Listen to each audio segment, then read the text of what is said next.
Sekta binafsi ni mdau mkubwa sana wa maendeleo, lakini ni mdau mkubwa sana katika hifadhi na usimamizi wa mazingira. Sekta binafsi inaweka mitaji, inaanzisha viwanda mbalimbali, inaanzisha uwekezaji katika maeneo mbalimbali ya nchi yetu, na unaona sasa uwekezaji huo ambao unafanywa na sekta binafsi unafanyika kwenye mazingira yetu.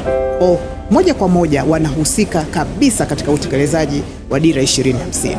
Sekta binafsi kama serikali, sisi tumeweka mazingira wezeshi. Tuna sera, tuna miongozo, tuna kanuni ya kuhakikisha kwamba tunashiriki pamoja na sekta binafsi.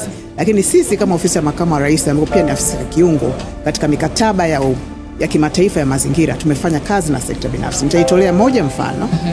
Benki ya CRDB. Benki ya CRDB ni taasisi ambayo inaithibati chini ya mfuko wa mabadiliko ya tabia nchi. Unaona sasa sekta binafsi inapoingia inatusaidia kumobilize resources au rasilimali fedha, na kwa pamoja sasa tunaweza kupata fedha za kutekeleza miradi mbalimbali ya hifadhi ya mazingira. Lakini sekta binafsi inakuaga na CSR. Kwa hiyo zile CSR na zenyewe nimeona sasa wameanza kujielekeza kwa wingi kuzirudisha kwenye jamii, ambayo jamii hiyo sasa ni lazima iwe na mazingira endelevu ya kuhakikisha kwamba kazi ambazo wanazichangia kwenye jamii zinachangia katika uhifadhi endelevu wa mazingira. Kwa hiyo sekta binafsi ni mdau mkubwa sana kuelekea miaka 25.